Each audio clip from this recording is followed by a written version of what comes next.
Welcome to my vlog mga kababayan. So ngayon meron lamang po akong ipapakita sa inyong maiksing video. Ito'y nakuhanan ko nung ako ay nagkakalye survey. So dito sa aking pagtatanong, marami po akong mga nakausap tungkol sa kanilang opinion sa ngayon sa kalagayan ng ating gobyerno. Meron tayong mga kababayan na mga naglabas ng kanilang saloobin. Kaya naman dito sa video ito, pakinggan po natin yung kanyang saloobin at kayo na pong bahala kung ano po yung sarili din po ninyong opinion. So ito ay kanyang opinion, so pwede natin siyang igalang doon sa kanyang karapatan para magsalita din ng mga nakikita niya at nararamdaman niya sa panahon ngayon. So, kung bakit niya nasabi to,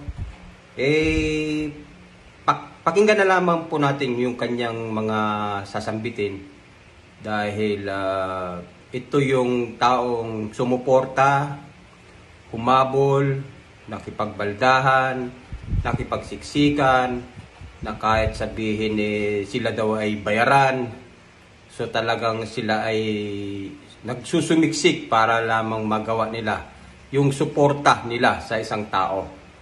So bakit ngayon nasabi niya ngayon ito at ibinabawi niya yung kanyang suporta at lubos niyang pinagsisisihan kung bakit daw niya ito nagawa. So pakinggan po natin yung kanyang mensahe mga kababayan. Nagsisi talaga sa pagboto kay Bibi. Ako talaga, ang tanda ko na ha. Kahit saan ang ano niya, nandun ako. Yung sabihin bayaran, pumupunta talaga ako. Maski dyan sa circle lang na pumupunta ako. Sus, at akala ko, kung ano yung ginawa ng ama niya, yun din ang kanyang yayapakin. Yun ang ano ng mga tao. Doon pala nagkamali ang mga tao. Ang parang nagdidesisyon kay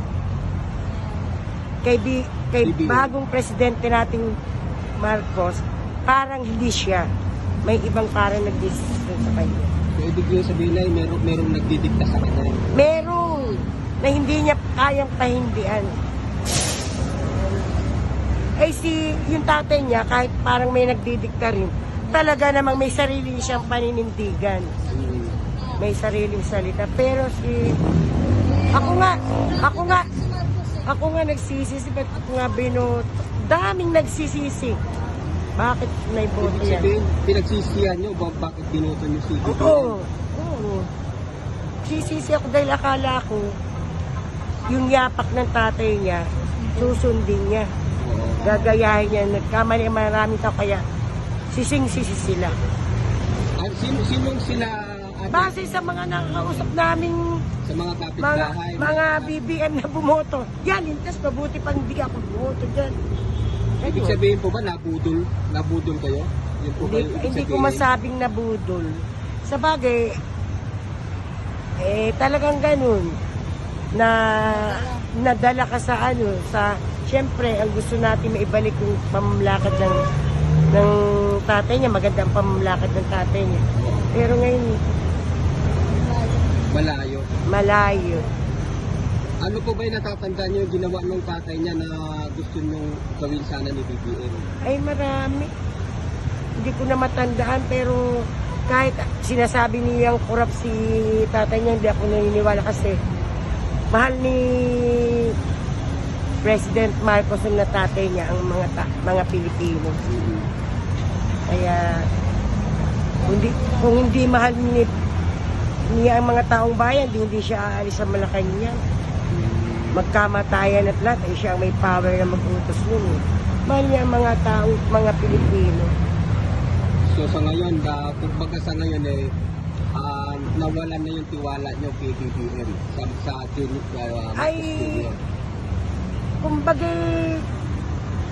hindi pa naman totaling nawala. Kumbaga, nagsisisi ako. Kung ba't pa ako bumoto sa kanya. Pero sana naman, di pa huli ang lahat. 2 years pa lang po naman. 2 years pa lang naman, baka naman bigla siyang mauuntong. at ang isipin ni kapakanan ng mga taong, mga mamamayang Pilipino. Hindi puro yung mga kung ano-anong, ano ba yan? Chacha, kung ano-ano, PI. ano? PI, People Initiative po. People Initiative, meron pang, ano ba yung kung ano-ano. Ang isipin niya ngayon, una, kung paano ulad ang ating mga magsasaka. Eh wala na ngayon sasakayin kasi ginawa ng mga subdivision. Dati tayo ang pinakamagaling sa pagsasaka. Ngayon tayo ang nag-aangkat sa mga ibang bansa. Eh, yung 20 Yung pesos mga na ano, pinasay, ay hindi totoo yan. hindi po mangyayari. Hindi mangyayari yan. Sa 25 nga lang eh. Sandaling panahon lang eh. Hindi totoo yan. So ayan po, at napakinggan natin si Nanay, sa kanyang kunting mensahe.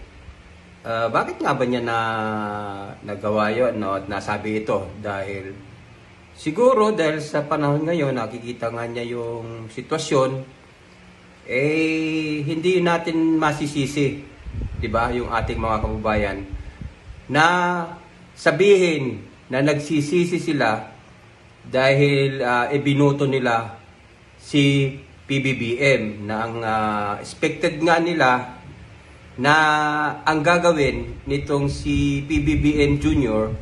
ay gawin yung mga unang ginawa noon nung kanyang tatay, si Ferdinand Marcos Sr. So yun daw ang pagkakaintindi nila at inaasahan nila na ito yung gagawin ni PBBM. So taliwas naman doon sa kanilang paniniwala na kaya sila ngayon lubos na nagsisisi at kung bakit niya binuto si PBBM dahil hindi naman daw niya nagagawa yung dating ginawa nung kanyang ama. So kayo, mga kababayan, ano ba sa tingin nyo? Yun din ba yung naging opinion nyo? Yun din ba yung gusto nyong gawin ni PBBM na kahalintulad nung ginawa nung kanyang ama? Kagaya ng halimbawa sa agrikultura, sa pagtulong sa mga mamamayan, at yung at iba pa, di ba? So yun ang malaking katanungan ng iba nating mga kababayan sa ngayon na hinahanap-hanap nila na gusto nilang gawin sa ating Pangulo ngayon, na walang iba kung hindi si Ferdinand Bongbong Marcos Jr. Maraming salamat po, Yabagis Vlog.